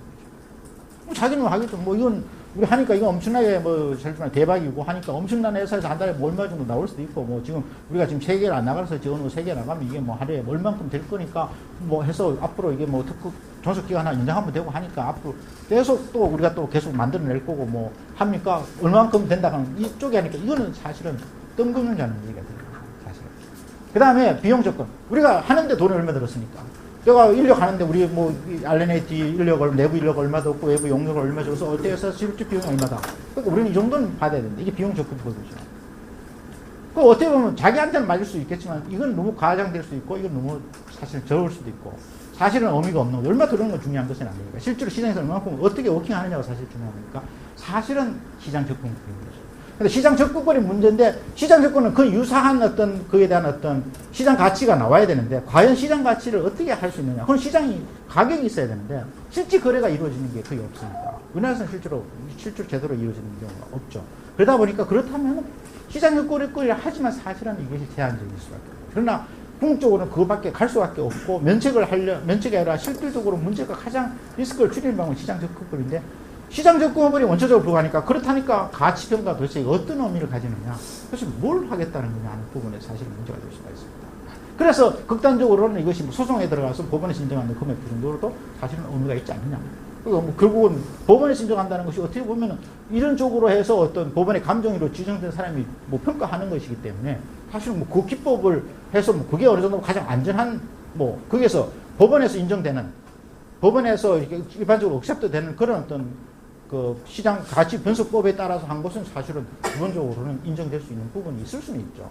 그래서 여기에서 보완할 수 있는 부분이 아까 말씀드린 것처럼 예를 들어서 뭐 징벌적 손해배상이라든지 여러 가지 쪽에서 기능이 보완이 된다 그러면 뭐 의미가 더 있을 수도 있습니다만은 어쨌거나 여신을 일으키는 입장에서 IP에 대해서 가치평가는 왜 하느냐 여신 한도하고 여신 조건을 결정하기 위해서 하는 건데 그럼 그 부분에서 어떻게 할 거냐 하면 궁극적으로는 법원에서 어느 정도 최종과 인정될 거냐 뭐 그것도 염려를 안 할 수가 없는 거고 제일 중요한 것은 시장 접근에서 이루어지는 건데 이것이 과연 얼마만큼 실효성이 있느냐 뭐 사실은 뭐 거래가 거의 이루어지지 않는데 그래서 전에 말씀하신 것처럼 특허 전문회사가 많아지면 그쪽에서 자기가 뭐 이렇게 어떤 활용하기 위해서 특허를 사고 팔고 하는 게 많기 때문에 그것이 어떤 기능의 시장에서 어떤 그런 기능이 많아지니까 의미를 가지는 거예요. 미국 같은 데는 워낙 그게 많다 보니까 오히려 남용의 문제가 발생해요. 우리나라는 하나도 없기 때문에 문제가 발생해요. 사실은 지금 인터랙티브 디스커버리라는 회사 외에는 사실은 우리나라에 없죠. 그것도 우리나라 정부에서 뭐 거의 정부 기관은 아니지만 하여튼 뭐 그런 여러 가지 정부 매칭 펀드도 들어간 것으로 저희는 알고 있는데 그렇습니다만 그래서 그런 쪽으로 했는데 사실 그 기능도 사실 역할이 좀 미약한 측면이 있고 그 다음에 그런 역할을 하는 데가 결국은 이래서 기존에 있는 IT 업체가 그런 역할을 계속 M&A를 일으켜서 이렇게 하는 그것도 사실은 좋은 의미가 될 수는 있죠. 근데 그거는 좀 한계가 있을 수 있고 또 드러나지도 않고 그러니까 특허 전문 회사, 특허 전문 관리 기업이라는 이것이 사실은 좀 필요하다고 사실은 볼 수가 있습니다. 그래서 사실은 뭐 가치 평가 부분은 사실은 어떻게 보면은 뭐 그 법률적인 측면의 문제는 아니겠습니다만은 결국은 제 생각은 결국은 M&A하고 결국은 비슷할 수밖에 없는 거고 그렇다면은 지금 제일 중요한 것은 IP, DD 자체가 굉장히 중요하다고 보여집니다. 그래서 나머지 부분에 대해서는 뭐 조금 내용이 조금 간단하게 설명을 드렸습니다만은 다른 자료를 참조합니다. 어차피 또 이게 중복되는 부분이기 때문에 제가 너무 설명을 뭐 지장 접근법이 어떻고 뭐 이런 거에 대해서 너무 설명하는 것은 큰 의미가 없을 거로 보여집니다. 그래서 이 부분에 대해서는 요 정도로 지금 마치도록 그래 하겠습니다.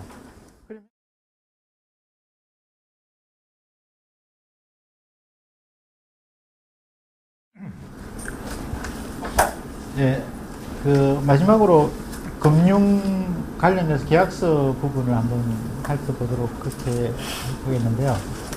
일반적인 계약서하고 관련돼서 뭐 IP 금융에서 약간 차이가 있을 수 있는 부분에 대해서 좀 설명을 드리는 쪽으로 하겠습니다. 먼저, 그리고 이제 일반 계약서 상에서 뭐, 특별히 이게 좀 주의할 사항 부분을 하나 샘플 계약서에 있는 부분에서 조금 설명을 부과해서 드리는 거로 그렇게 정리를 하려고 하는데요. 먼저 지금 기존의 담보 계약과 어떤 차이점 부분이라든지 뭐 특징이 있다고 한다 그러면 기본적으로 지식재산권 아까 말씀드렸듯이 특허 자체가 무효가 될 수도 있고 지식권 분쟁이 될 가능성이 높기 때문에 그에 따라서 뭐 인더니피케이션 클로즈 부분은 항상 어디다 있습니다만은 이 부분에 대해서 좀 더 잘 규정을 할 필요가 있습니다. 그래서 특히 예를 들어서 분쟁이 여기서 특별하게 이제 논란이 될 수 있는 것은 만약에 그런 식으로 문제가 발생됐을 때 손해배상액을 예정을 해두는 것은 상당히 굉장히 필요합니다. 그래서 사실은 이 협상력에 문제가 있어서 협상에 따라서 달라질 수는 있겠습니다만은 왜인가 하면은 손해액 부분에 대해서 나중에 입증을 우리가 해야 되기 때문에 입증 책임 문제가 있기 때문에 입증 책임을 면하기 위해서는 여기 인더니피케이션 클로즈 부분을 두면 손해배상에 대한 규정을 두면서 구체적인 손해 금액을 특정을 시키는 것이 굉장히 편리할 때가 있습니다. 다만 그쪽에서 이제 억셉트를 안 할 수는 있겠습니다만은 협상력에 따라서 가능하면은 어느 정도 당사자 사이에서 어느 정도 이게 만약에 문제가 되면은 손해배상이 얼마라는 그런 금액을 구체적으로 계약서 내용에다 기재하는 것은 상당히 좋은 방법일 수가 있고요. 그 다음에 또 지금 워낙 특허 관련되는 기술이라든지 직접생활이 워낙 급격하게 변화가 많기 때문에 그것이 개량되거나 뭐 확장되는 부분에 대해서도 당연히 효력이 미치도록 해야 되는 그런 측면이 있기 때문에 개량 업데이트된 거라든지 그 다음에 확장된 직장에서 담보권이 미치고 그 담보권이 계속적으로 이 담보에 들어갈 수 있도록 하는 것이 기본적으로 뭐 당연히 필요하다고 보여집니다. 그 다음에 담보권의 처분에 대해서는 당연히 인정을 하고 있겠습니다만은 당연히 처분이 인정이 돼야 되고 그 다음에 여기에서 실제로 지금 사실은 처분을 했을 때 아까 전에 해수가 되는 재산을 해수를 했는데 실제로 팔 수가 없는 그런 문제가 실제로 많이 발생될 수가 있습니다. 그래서 그러면은 나중에 실제로 왜냐하면 어떤 지식재산이라는 것은 특정이 용도가 일단 범용성을 가지기가 어렵고 어떤 특별하게 필요한 자가 한정이 되어 있기 때문에 그러면 그분은 사실은 굉장히 지체가 되고 더 망가지고 더 가치가 하락되는 그런 문제가 많이 발생될 수가 있어서 사실은 오히려 보면 제 이력을 지금 실제로 하고 있죠. 그러니까 아예 특정 양수인을 정해버리는 경우가 있습니다. 그래서 아까 전에 인터랙티브 디스커버리 같은 경우는 그런 특허 전문 관리회사가 있으면 그하고 약간의 가격에서는 안 맞을 수가 있겠습니다만은 그런 쪽하고 아예 그걸 양수하는 쪽으로 하고 가능하면 구체적인 금액까지도 어느 정도 뭐 미리 결정을 할 수 있으면 더 좋은 방법이 될 수 있죠. 근데 이게 뭐 또 어떻게 보면 실제로 현실적으로 이게 될 수 있느냐 하는 부분에서는 사실 논란이 있을 수 있습니다만은 적어도 양수자는 어떻게 확보할 수 있는 방법으로는 그런 것이 필요합니다. 왜냐하면 현실적으로 회수를 시켜야 되니까 회수 자체가 사실은 어려운 문제가 있기 때문에 근데 문제는 그렇다면은 지금 예를 들어 우리나라에서 특허 전문 관리 회사라든지 그런 식으로 많은 걸 자기가 필요한 꼭 자기 회사의 운영에 꼭 필요한 지식 재산이 아니라 자기 어떤 나중에 상업화 시키거나 사업화 시키고 다른 데 이렇게 활용할 수 있는 뭐 그런 어떤 그런 전문 관리 회사가 있어야 되는데 우리나라는 아직까지 말씀하신 것처럼 사회 인프라가 그런 게 없기 때문에 이런 부분에 사실은 어려움이 있죠. 또 실제로 그런 많은 회사가 있다 그러면 사실은 양수인을 지정하지 않더라도 실제로 매각하는데 별 문제가 없을 수 있으니까. 그래서 결국은 이 부분에 대해서는 여기에서 안전장치라는 것은 아까 전에 말씀드렸듯이 IP 캠코라든지 실제로 마지막에 그거를 해소하는 것을 처리해서 할 수 있는 뭔가 사회적 인프라가 필요합니다. 그래서 지금 부동산에서도 캠코가 있는 것처럼 IP 부분에서도 캠코 같은 그런 기능을 가진 쪽이 필요하다는 거죠. 그래서 뭐 지금 IP 펀드로서 일부 하고 있습니다만은 그래서 아니면은 특허 전문 관리 회사가 있어서 그것을 인수하도록 하거나 아니면은 그게 안 돼서 더 하는 것은 전체적인 부실화된 어떤 IP를 최종적으로 인수할 수 있는 이쪽에서 있어요. 그 가격은 당연히 더 떨어지겠지만 NPL처럼 그걸 인수할 수 있는 업체가 있어야 돼. 그걸 묶어서 나름대로 해서 뭐 어떤 활용을 한다든지 이런 쪽에 그런 사회적 인프라가 필요하고 계약서에서도 이 부분을 사실은 그러니까 뭐 도저히 뭐 방법은 없을 수는 있겠 사실은 쉬운 건 아니지만 결국은 담보를 잡아서 나중에 처분할 때 문제가 되고 예를 들어서 기간도 오래 걸리고 없고 그 특정한 기술을 꼭 사용한 사람 찾는 건 전 세계에서 찾는다 하더라도 사실은 시간적인 문제가 있기 때문에 그런 쪽에 꽤 사실은 좀 이게 어려움이 있습니다. 그래서 이 부분이 사실은 필요한 부분이 있고 그 다음에 뭐 여기서 지금 예를 들어서 저작 인적권 같은 경우는 본인이 직접 저작권에 대해서는 할 수 있지만 인격권 자기가 지금 해야 되니까 그런 부분에서는 예를 들어서 뭐 금융기관의 사전 서면 동의를 받아서 뭐 조치를 한다든지 이런 식으로 제한 조치를 함으로써 할 수 있는 그런 방법을 쓸 수가 있다고 생각이 되어집니다. 그래서 실제로 약간 좀 뭐 이거는 좀 되진 않았습니다만 한번 옛날 자료긴 한데 한번 본다 그러면 특허 질권 설정 같은 경우로 하면은 구체적으로 권리 특정 같은 게 제일 가장 문제가 될 수가 있을 거고요. 그 다음에 두 번째는 질권 설정 절차. 이거는 사실은 옛날 양식을 써서 이건 안 되는 거죠. 이거는 이렇게 하면 안 되고 여기서보다는 예를 들어서 서면 질권 설정 계약서의 서명으로 성락에 가름하도록 하고 그 다음에 확정일자 받아서 아예 처음부터 묶어버리는 형태로 취하면 된다. 그 다음에 하자 담보 책임 문제를 처분 금지하는 부분에 관한 규정은 뭐 당연히 하고 그 다음에 침해가 발생되는지 여부에 대해서는 사실은 그 담보를 제공한 사람이 제일 잘 알기 때문에 그에 따라서 시장 조사라서 매주 정기적인 보고를 하도록 그렇게 할 필요가 있습니다. 그렇지 않고는 관리를 할 수가 없는 문제가 있기 때문에 그런 문제점이 그런 부분에 대해서 좀 이렇게 정리를 그런 부분에 대한 조항이 좀 더 자세하게 기재가 될 필요가 있다고 보입니다. 그 다음에 아까 전에 말씀드렸듯이 업데이트된 부분에 계속 팔로우가 될 수 있도록 하고 그 다음에 처분 부분 그 다음에 뭐 나머지는 일반적인 사항입니다만 뭐 워낙 간단하게 돼 있어서 그런데 그런 부분 쪽에서 좀 더 신경을 써야 되고요. 그 다음에 질권 소프트웨어 관련 부분도 마찬가지로 지금 현재 저작권이 어떻게 되는지는 해야 되고 그 다음에 여기에서도 좀 이게 마찬가지로 지금 이 계약서에 따라서 질권들 설정에 동의를 하고 그 다음에 확정일자 받아서 대항력을 갈 수 있도록 아예 만들어져야 되는 부분이 있습니다. 그 다음에 여기 저작권 부분에서는 조금 더 여기는 뭐 예를 들어서 좀 더 내용이 좀 더 자세하게 들어가서 모든 파생되는 부분 거기서 사실은 이게 양도 범위에 해당되는지 안 되느냐가 논란이 될 수 있기 때문에 조금 별표로 해서 이것은 표지를 좀 더 자세하게 규정을 할 필요가 있고요. 아까 전에 말씀드렸던 저작권 인격권 부분에 대해서는 사전 동의, 여기 서면에 의한 사전 동의가 없이 행사하는 제한 조치를 두는 것이 필요하게 됩니다. 그 다음에 양도담보 부분에 대해서는 마찬가지로 특허 부분에 대해서 어떤 특정하는 것이 사실은 중요하다고 볼 수가 있고요. 그 다음에 계속 사용을 하되 뭐 이렇게 승낙하에 할 수 있도록 한다든지 그 다음에 특허가 계속 유지될 수 있도록 하는 주요 업무를 부담할 필요가 있고요. 그 다음에 아까 전에 말씀드렸듯이 전체적으로 그 진행 부분에 대해서 보고를 하도록 그렇게 하는 부분이 필요합니다. 그 다음에 그 가덕이 담보 부분에서도 마찬가지로 뭐 거의 유사하게 볼 수가 있을 거고요. 예.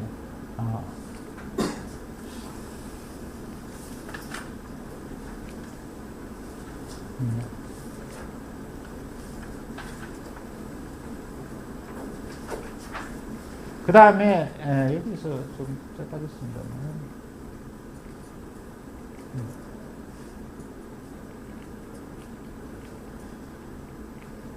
그 다음에 사실은 또 저기 보시면 그 부분이 필요합니다. 실제로 양도를 만약에 특허권을 양도했을 때 그 기술 지도가 필요합니다. 실제로 양수 받은 사람이 그 특허를 사용할 수 있도록 하는 기술 지도 부분이 사실은 필요할 수 있습니다. 그래서 그 양도 선부 설정자가 기술 부분을 이렇게 도와줄 수 있도록 하는 그런 의무를 부과할 필요가 있습니다. 일정한 기간에 대해서는 무료로 하고, 그 다음 일정한 기간에서는 시간당에 얼마나 고정을 시켜서 하도록 해야지, 실제로 그 양수한 사람이 제대로 그것을 그 어떤 지식재산을 제대로 관리할 수 있는 측면이 있기 때문에 그런 부분에서 두 가지 측면이 있습니다. 그래서 아까 말씀드렸듯이 침해가 되는 부분에서 정기적으로 보고를 하도록 하는 그런 부분에 문제가 있고, 또 관리에 대해서 어떤 문제가 있는 계속적으로 그간에 담보권자로서 직접 관리하기 어려우니까 담보권 설정자가 계속 하는 부분에서 보고를 해서 관리하도록 하는 측면. 그 다음에 그것이 만약에 제3자한테 아까 말했던 어떤 특정 양수인이라든지 팔았을 때 그 사람에 대해서 그것이 제대로 지식재산 그것이 활용할 수 있도록 일정한 범위 내에서 그 기술 지도를 해서 그것을 제대로 습득을 할 수 있도록 하는 그런 부분에 대한 절차가 사실은 굉장히 중요하다고 할 수 있습니다. 그래서 기본적으로 마이비 금융계약에서는 지금 뭐 많이 은행에서 하고 있는 세일즈 앤 라이선스 에그리먼트 부분이 있을 수 있고, 자산 유동화 계약서는 기본적으로 자산 위탁 관리 기탁에서 업무 위탁 계약서, 양도 계약서 여러분이 뭐 더 NPL 하면서 많이 하신 것처럼 하지만, 다만 여기서 신용 보강 부분에 대해서 어떻게 할 것이냐, 그 부분에 대해서 좀 그 권리성이라든지 미래험에 대한 불확실성에 대한 대비책이 필요해서 보험이라든지 이런 것을 커버해서 신용보감을 하는 것이 필요하고, 또 아까 전에 말씀드렸듯이 정책금융 쪽으로 들어가는 것이 필요하다고 볼 수 있습니다. 그래서 지금 계약서를 봤는데 지금 이 부분에서 통상적으로 일반적인 경우가 많이 발생이 되겠습니다만은 뭐 정의 규정은 항상 통상적으로 있는 거고, 그 다음에 어떤 라이센스를 준다는 것이 어떤 의미를 가진다는 것에 대한 규정을 두고 있고요. 그 다음에 그 IP에 관한 구체적인 특정을 하게 되는 거고요. 그 다음에 여기에 텍스 부분도 사실은 상당히 중요합니다. 텍스 부분도 우리나라에서만 있으면 사실 문제가 없습니다만은 뭐 이래서 해외가 연결된다 그러면 텍스를 누가 부담할 것이냐. 최근에 뭐 예를 들어서 뭐 고수전설이라든지 이런 거 할 때 정부 쪽하고 하면서 사실은 그 텍스에 대한 이해가 잘못돼서 굉장한 문제가 발생된 적도 있고, 실제 실무자가 상당히 어려운 경우에 닥친 적도 있었습니다. 그래서 텍스 부분에 대해서는 그러니까 좀 더 전문성을 가지고 이걸 잘 더 해야 되겠죠. 그래서 텍스 부분에서 과연 뭐 그 국제 조세 조약이라든지 이런 거 연결돼서 어떤 조건에서 거주자로서 뭐 여러 가지 그 원천 징수라든지 여러 가지 문제에서 뭐 어떤 그 요건 부분에 대해 조금 더 자세하게 보고, 아니면은 조금 더 포괄적으로 유기한테 하고 그쪽에서 제안을 하도록 해서 그 제안을 다시 한번 검토하는 쪽으로 들어가는 게 좋죠. 안 그러면은 섣불리 뭐 이렇게 대충 아는 지식으로 이렇게 해버리면은 그래서 상당히 문제가 실제로 발생되는 경우가 있습니다. 굉장히 큰 몇백억 그 딜에서 실제로 뭐 천억이 되는 소송에 실제로 그렇게 되는 경우가 있습니다. 변호사가 다 개입되고 하더라도 사실 그런 문제가 있기 때문에 그 부분에서는 조금 조심스러운 측면이 있는 것 같습니다. 그 다음에 사실은 제일 중요한 것이 termination하고 termination and effect가 사실은 굉장히 중요하죠. 어떻게 계약이 해지가 되는지, 계약에 대해서 어떻게 그 다음에 효력이 발생되는가. 지식재산과 관련돼서는 그것이 만약에 제대로 뭐 복제의 가능성도 있고 여러 가지 뭐 있고 뭐 사용될 여지가 있고 하기 때문에 그런 부분을 제대로 완벽하게 할 수 있는 그런 부분에 대해서 규정을 사실은 effect of termination 부분에서 계약 내용이 굉장히 중요하다고 볼 수 있습니다.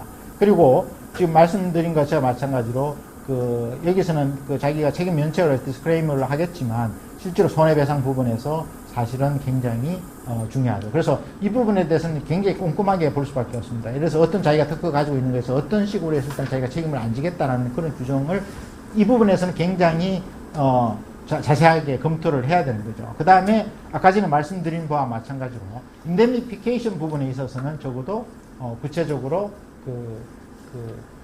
예를 들면 아까 전에 말씀드린 것처럼 손해배상 예정액이라든지 이런 것을 금액을 설정하는 것이 굉장히 유리합니다. 왜냐하면 손해가 있다는 건데 막연하기 때문에 그것을 입증하는 것이 굉장히 어렵습니다. 그래서 아까 이 디스커버리라든지 뭐 이 과실 부분에 이런 것도 사실 찾는 게 쉽지 않고, 그러니까 그런 부분에 어떤 행위가 있었을 때 막바로 이렇게 손해배상을 청구할 수 있도록 그 금액만큼을 그냥 따로 입증을 하지 않고도 할 수 있기 때문에 손해배상 예정을 항상 뭐 일반 계약에서도 마찬가지로 일정한 금액 어떤 뭐 있었을 때 금액을 적어 놓으시면 그건 사실은 왜냐면 그 사람들 당연히 이건 정부 손해가 발생된다고 이해를 할 수 있기 때문에 그거는 쉽게 그때 넣는 것에서 크게 이의가 없습니다. 통상적으로. 그렇기 때문에 그걸 넣는 거하고 얻는 거는 굉장한 차이가 발생됩니다. 다만 법원에서 손해배상에서 너무 지나치면 좀 강액을 될 수 있는 위험은 있지만 통상적으로 그렇게 정말 많이 이게 발휘하는 경우도 많지 않기 때문에 그 부분이 굉장히 효과적인 제도라고 할 수 있습니다. 그래서 여기서 아까 말한 limitation of liability 부분, 그 다음에 어느 정도까지 한도를 설정했을 때 실링을 뒀을 때 그것이 금융기관 입장에서는 어느 정도 한계가 적정한지 하는 부분에 대한 검토를 해야 될 거고요. 그 다음에 또 리스크 알로케이션 이 부분도 사실은 굉장히 어렵고, 그 다음에 배제한, 면책조항 부분에서도 검토를 해야 되고, 그 다음에 라이빌리티 부분에서 제한 부분에서 과연 뭐 어떻게, 예를 들어서 뭐 우리도 제한을 둬야 될 수 있죠. 예를 들어서 뭐 문제가 발생됐을 때 금융에서는 발생 안 했습니다만, 예를 들어서 뭐 징벌적 손해배상 문제도 사실은 제한을 둘 필요가 있습니다. 외국과의 관계 같은 그런 부분에서 우리는 아니기 때문에. 그렇지 않으면 뭐 그 제한이 논란이 있을 수 있고 있을 수 있겠습니다만은 가능한 안전장치는 할 수 있는 한 만들어 줄 필요가 있죠. 그리고 이런 건 있죠. 미국에서 만약에 징벌적 손해배상 제도에 따라서 금액이 왔을 때 우리나라에서 과연 집행할 수 있느냐 하는 부분에서는 사실은 어려움이 있습니다. 그러니까 우리나라 제도에서는 징벌적 손해배상제가 없기 때문에 징벌적 손해배상 제도가 붙은 판결을 우리나라에서 집행할 수 있냐는 것은 논란이 있고, 다만 미국 재산에 대해서는 미국 법에 따라 징벌적 손해배상이 부과된 거에 대해서는 거기서 미국 재산에 대해서는 그것이 집행을 할 수 있지만 그 판결문이나 중재 판정문이 우리나라 들어와서 할 때는 그에 대해서 이의를 제기할 수 있어요. 우리 공소에 반하고 우리 제도에 반한 거기 때문에. 그래서 논란이 뭐 명시적으로 우리나라 대형 판례에서 뭐 한 적은 없지만 그것이 좀 문제가 있다, 약간 그 유사한 뭐 그런 취지로 밝힌 바는 있습니다. 그래서 논리적으로 뭐 명확하게 대법원에서 명확하게 이 부분에서 징벌적 손해배상 우리나라 집행할 수 없다 뭐 이렇게 명시적으로 한 번은 없지만 간접적으로 좀 어려운게 보는 그런 시각은 있습니다. 그 다음에 그 아까 말한 것처럼 그런 내용이 중요하고요. 그 다음에 여기에서는 미셀레에서는 정말 정형화된 문구의 문제니까 이게 사실은 크게 신경을 안 써도 됩니다만은 사실은 여기가 제일 중요한 것은 9.6입니다. 여기서는 가버닝 로도 중요하겠습니다만 ETC입니다. 즉 중재로 할 것이냐 아니면 법원의 판결로 할 것이냐 하는 것이 사실은 굉장히 중요한 사항입니다. 그래서 지금 통상적으로 보면은 법원에서 판정을 하는 거는 사실은 서로 국제간에서는 좋아하지 않는 거고요. 근데 그 중재가 좋을 수 있는데 또 국내에서도 중재를 하는 게 사실 비용은 굉장히 적게 됩니다. 상대적으로 적고 신속하게 이루어지고 단심제이기 때문에 이점이 있는데 또 약간 신뢰성 문제가 좀 있을 수가 있습니다. 왜냐하면은 잘못된 것은 무슨 말인가 하면은 중재는 그 중재인이 잘못하면 그에 대해서 이의를 제기할 수가 없습니다. 메리트에 대해서, 내용에 대해서 문제를 제기할 수가 없습니다. 그러니까 법에 따라하지 않고 그냥 마음대로 했다고 해서 그 문제를 제기할 수가 없습니다. 법에 따라 그 구성이 있느냐, 그에 대해서 할 수 있는, 리뷰할 수 있는 절차가 없습니다. 집행할 수 있는 것은 절차상의 구성을 잘못했다든지, 근본적으로 다른 형사적인 문제가 있다든지, 이렇게 하지 않는 한 근본적으로 할 수가 없는 그런 한계성이기 때문에 조금 그 부분에서 좀 그 중재를 하는 거에 대해서 약간 조심스러움이 있는데, 다만 국내에서는 금액이 적은 부분에서는 중재가 좋고요. 국제에서는 금액이 크거나 적거나 어떤 문제가 있냐면 중재를 하게 되면 뉴욕 컨벤션에 따라서 다 집행이 가능하기 때문에 중재의 어떤 이점이 있습니다. 미국 법원의 판결은 다른 나라에서 집행이 안 될 수가 있으니까요. 상호주의 때문에.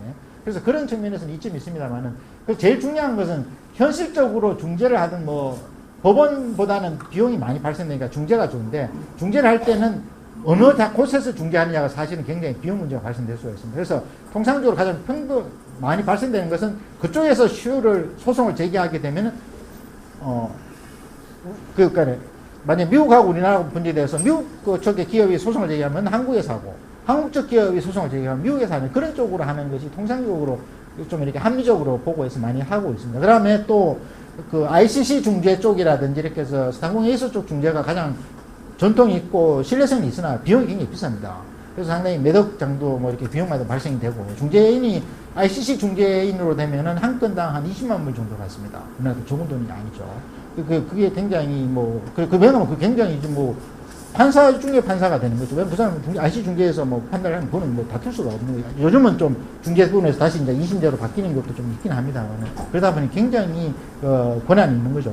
그래서 사실은 우리나라 쪽에서는 사안에 따라서 대한상사중재원으로 하는 것은 굉장히 이점이 있습니다. 왜냐하면 빨리 될 수가 있고, 사안에 따라서 다만 이제 그걸 불복할 수가 없는 측면이 좀 있기 때문에 있습니다만은 대한상사중재원으로 하면은 특히 국제간의 분쟁에서는 대한상사원 중재원으로 요즘에는 협상력이 우리가 높기 때문에 그 가능한데 그렇게 하면은 굉장한 이점을 가질 수가 있다고 말씀을 드릴 수 있을 것 같습니다. 그래서 그런 측면에서 실제로는 문제가 되는 것이 예를 들어서 뭐 그런 측면이 많이 발생이 되고 있고요. 그 다음에 예, 나머지 부분에서는 그래서 자세하게는 뭐 그 좀 너무 좀 그 한 부분이어서 좀 아까 전에 제가 간단히 말씀드린 정도만 이해를 하시면 될 것 같습니다. 그래서 그 한번 그냥 참조로 그냥 보시면 좋을 것 같고요. 좀 내용도 좀 설명이 좀 어려워서 하긴 합니다만 마찬가지로 그렇게 보시도록 하겠습니다. 자, 그 다음에 그러면은 지금 일단 제가 강의 드린 부분은 이 정도 선으로 일단 마치도록 그렇게 하겠습니다.